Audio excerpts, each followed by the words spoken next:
Right, hi guys.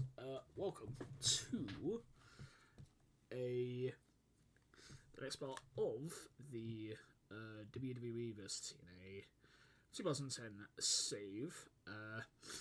So the first segment to start off, Nikki Bella defeats Alicia Fox in the Divas title tournament. Basically, the winner will hopefully, I believe, perhaps win the title at Royal Rumble or the SmackDown before. I'm not entirely sure.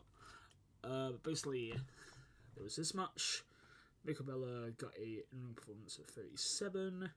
Alicia Fox got one of 30. Going to the next one, four-way tag match. And you may be wondering how the hell, but essentially the Highlanders and Deuce and Domino have come back in to just gonna move this because it's a little annoying because I have to turn like right there. Let's look at it. So basically we have brought back of course, the Highlanders and Deuce and Domino. The reason why was basically because obviously the tag teams around this time, there's only really two like big tag teams, which is basically DX and Jericho. And then everyone else is pretty much, not particularly good. And then also, Sean Benjamin and Charlie Haas, should I have put them together? I'm not really sure. Definitely, though, I want to kind of take the titles off the X. But also I need to do something with the other set of titles as well, which is a little bit annoying. Anyway, next segment. So Mr. McMahon is in his office, looking quite frustrated and bright red. Undertaker walks into the office and is instantly regretting walking in. And instantly is regretting walking in. I think I might have put that a bit wrong. Vince, you wanted to see me? Yes, Undertaker, I've got some bad news for you. You've got bounty on your head, which I'm looking into. It would be wise to leave, as tonight you're not wrestling on SmackDown. However, let me say that as soon as you leave my office, you've got a target on your back. Good luck, champ. Oh wait, Mr. McMahon doesn't like going off script. Okay. As you guys may know, there was obviously the one with, I think, Goldberg. In real life, in about 2003, when we had, obviously, the Reign of Terror, which was so bad to watch if you watched that stuff back. You're literally just like, God damn it. Like, how many times he wins the titles and stuff. Like, Booker T should have at least won it once. I think up until, the only world title that he won was the World Heavyweight, and that was kind of on his way out. So it was basically WCW, and then basically years of just, I think he captured all of the... Booker T captured all of the... I don't think he captured every mid-card title. I think he only captured the United States. I don't think he ever won the Intercontinental. I don't think. But then mostly stuff like that. Then I think if you played... which SVR game was it? I think it might have been 2006. Maybe, because I remember... Or it could have just been SmackDown vs. Raw. I'm not entirely sure. But it was when Kurt Angle became the GM. So it was literally Eric Bischoff on Raw and I think Kurt Angle on SmackDown. And basically, I think it was you win the Continental title and then basically get a bouncy put in your head and then basically stuck with that. The only thing that I will say is kind of bad about this is the fact that I think I kind of didn't put that many Taker getting like attacked by different people. Basically though, I kind of want it to be so like Taker's just stood in the office while they're just talking about stuff and stuff like that. Luckily though, we got a segment of 71. Then completely covering the show. In a World Heavyweight number one contenders match, Luke Gallows defeats R-Truth. Now, basically, what this kind of tournament is gonna be is essentially rising stars versus experienced wrestlers. It's essentially what I'm gonna go for. So I think that's kind of how I booked this. Everyone also in the tournament is also, I believe, recognisable up.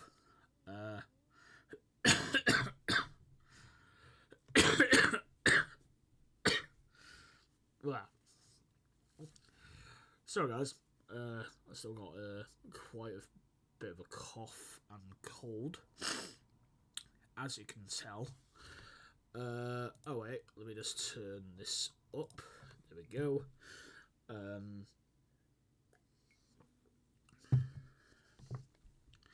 So yeah, basically, kind of going to be sort of rising stars versus experienced wrestlers. R-Truth obviously won the NWA World Title in TNA, which is kind of weird saying now because that was really the only world title that he's ever won, which is quite weird. And then Luke Gallows obviously being the bodyguard, I guess you could say, to CM Punk. Next segment, we've got Brie Bella defeating Jillian Hall in a match that wasn't particularly good. Next segment, we have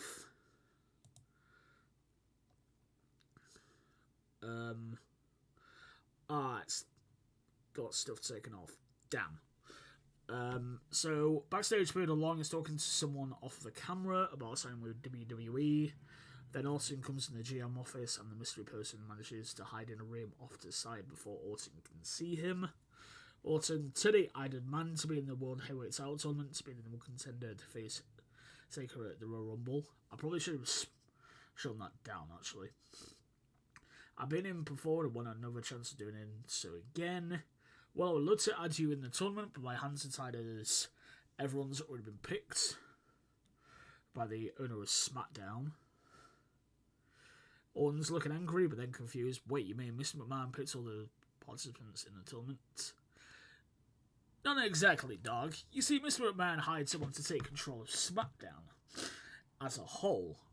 So basically, Mr. McMahon has, especially in the storyline, Mr. McMahon has had someone buy SmackDown at the moment, which, if you kind of know who is big on SmackDown, over the years of it since it was born, I think you guys probably know who's going to be the owner of that.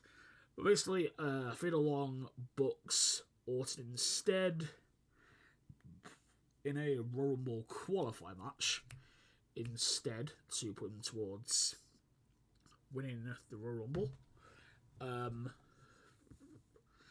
So yeah, that's basically what happened. Then we go into a pretty simple match. Crime Time defeating the Hart Dynasty. Then basically Legacy is being interviewed by Josh Matthews backstage, where they had themselves to the moon. Kind of just like putting them on the show because I kind of obviously there's tournaments at the moment, but I kind of want to have maybe some separate people, but at the moment, because there isn't a brand split, I'm just like, hey, everyone can just get on the show. Essentially, I think I've forgotten to have some people on the show that didn't feature on either of the others, which is a bit annoying. But yeah. Then our next segment, we have Chris Masters defeating Paul Burchill in a lock, in a Master Lock Slam, which is basically kind of a full Nelson, I believe. A full Nelson Slam, I believe it's called. Oh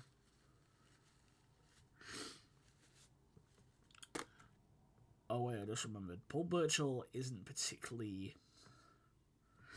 I'm pretty sure Paul Burchill is unimportant, which isn't particularly good. Next segment,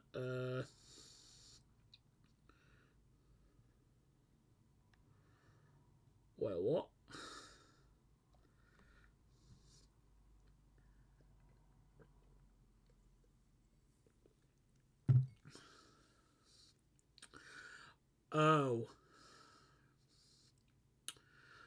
Oh, wait, I think I know why Matt Hardy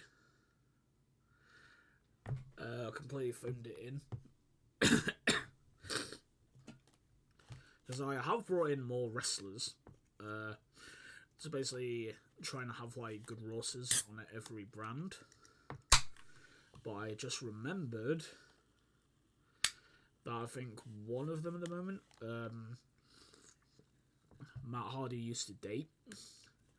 Also, I think I'll probably take Dolph Ziggler and Vicky Guerrero off being a combination.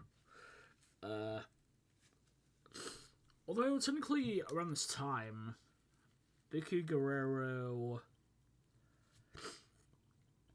Was Vicky still a GM, or did she... Oh wait, did she get fired around this time? I think she might have.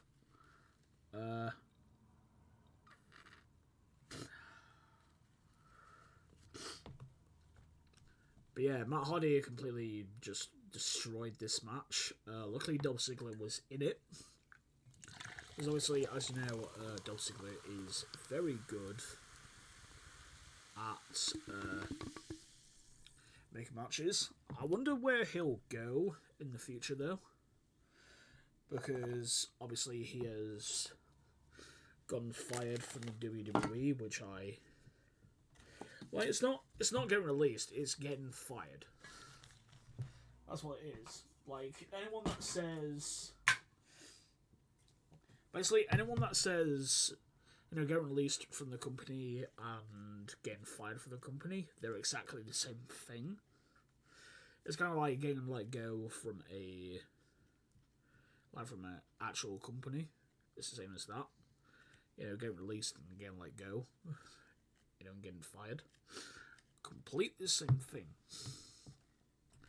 But yeah, so Matt Hardy for the match in, which was very annoying. Then basically John Cena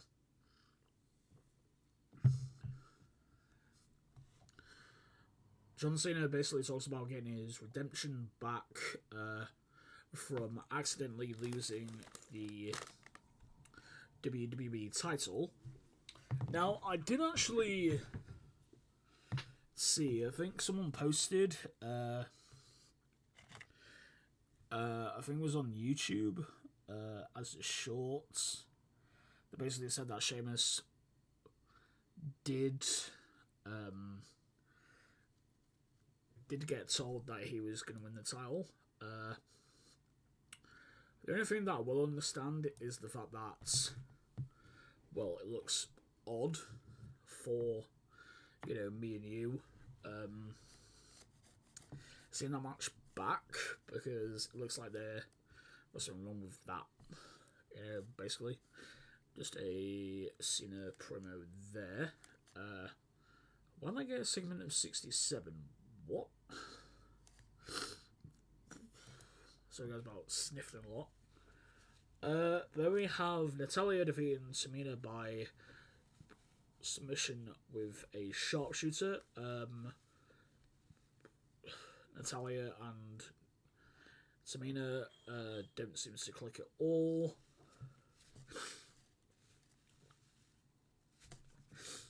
The match was essentially the worst ever.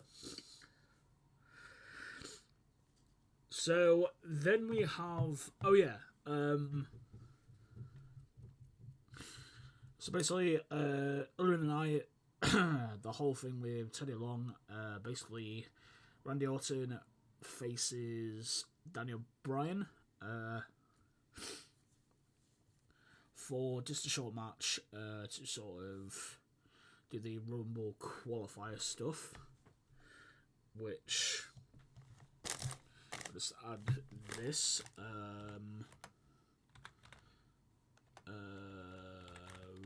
Royal. Oops. Stupid thing. Sure, my mouse pad keeps getting in the way.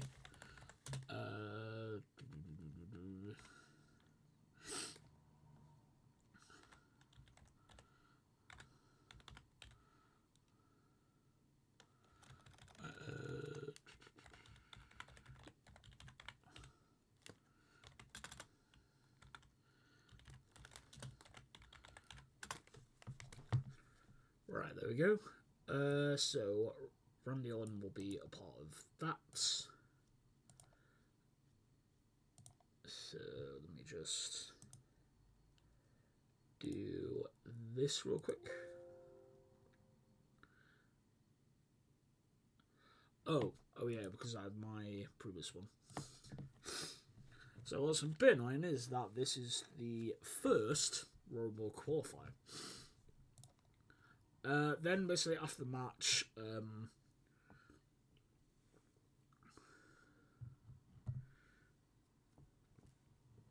so basically Randy Orton after the match starts attacking Daniel Bryan and starts hunting after hearing another RKO before Kofi Kingston runs out chasing Randy Orton out of the ring. Kingston and the ref starts helping Daniel Bryan up before Kingston grabs the mic. Orton, you like cheap shotting being down people? Well, on Raw, it'll be me versus you, and to keep your stable members from helping you cheat, Long has made the match a steel cage match. So basically, Theodore Long is kind of the only, the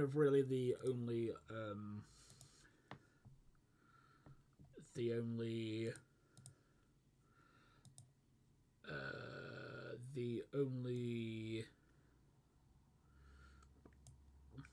GM at the moment. Just because I kind of want to bring them in every once in a while. Vicky could be that, but it just really depends, I guess. But yeah, basically that has been set up for Raw. Then we have Maria Kanellis beating Serena. I just realised that both those people are both important. Crap. Then we have a 5-way United States Number Contenders match where MVP wins and MVP wins defeating Yoshitatsu, Santa Cinderella, Colito, and William Regal in a quite good match. Then immediately after, Vicky Guerrero comes out on top of the match. MVP, you very much impressed me in that match, so much that I'm giving your United States match right now. Suddenly, Miz gets in the ring behind MVP and cheap shots him. Leans to the ref ringing the bell. And then in kind of a weird match, basically the Miz multiple times tries to pin MVP, but he can't, and then he has to end up cheating to win. So basically retain the title. Kind of setting up the fact that Vicky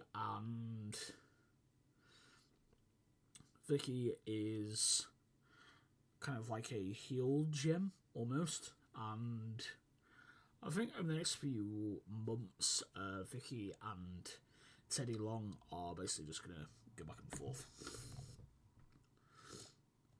Then we have Batista defeating Evan Bourne in less than a minute.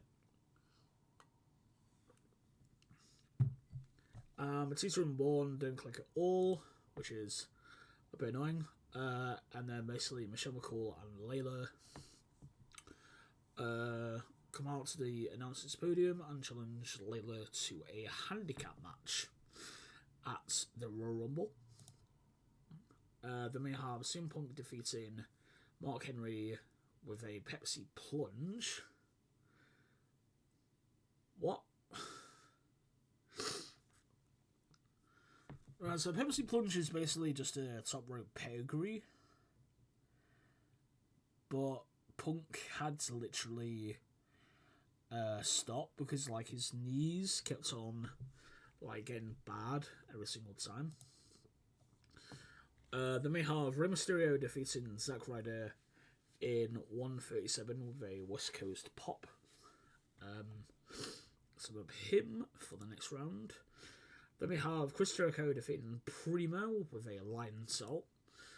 Then we have Kane defeating Mike Knox with a chokeslam. Then we have a tag team match.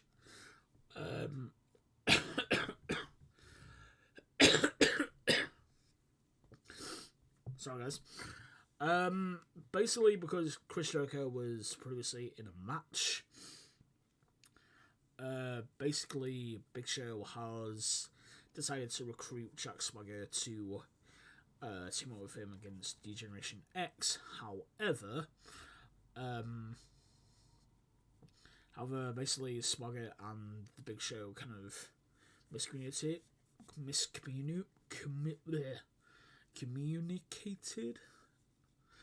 I know how to say some things.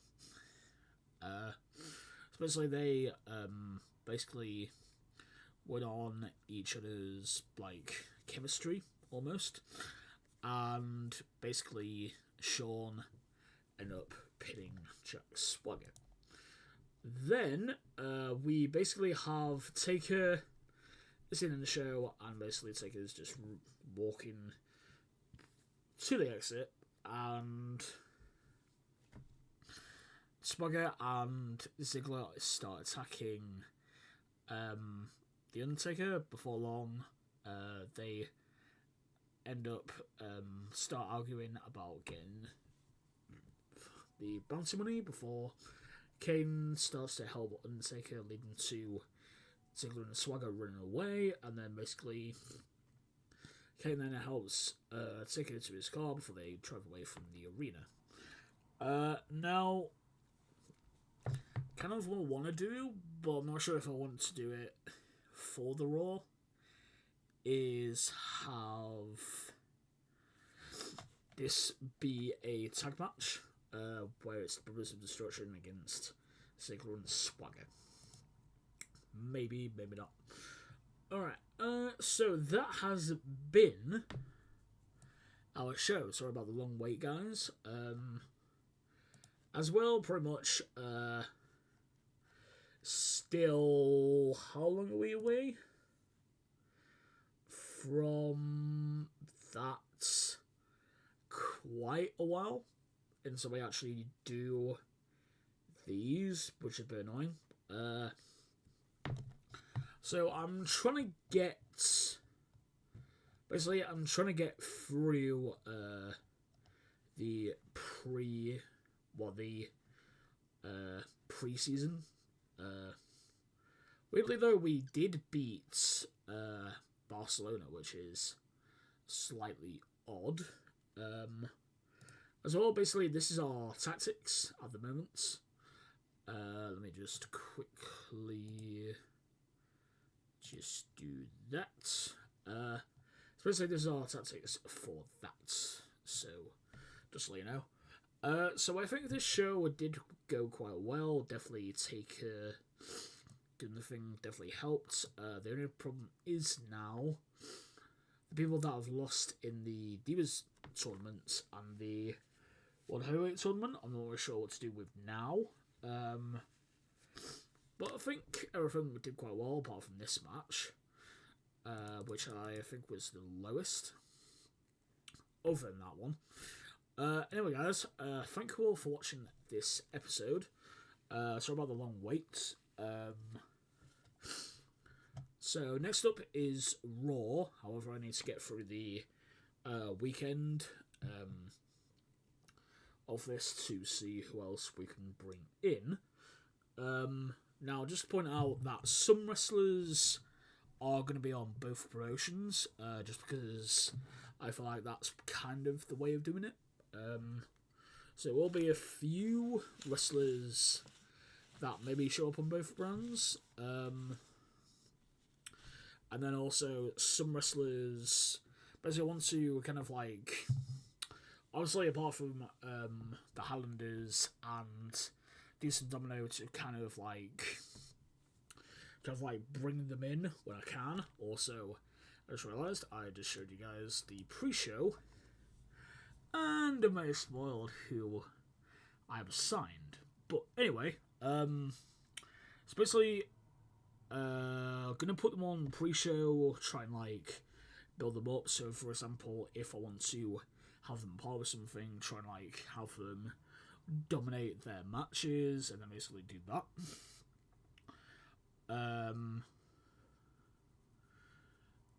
Then let's see what else.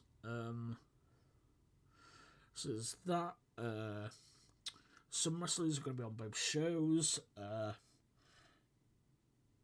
Then as well. Then as well, when I do bring new people in,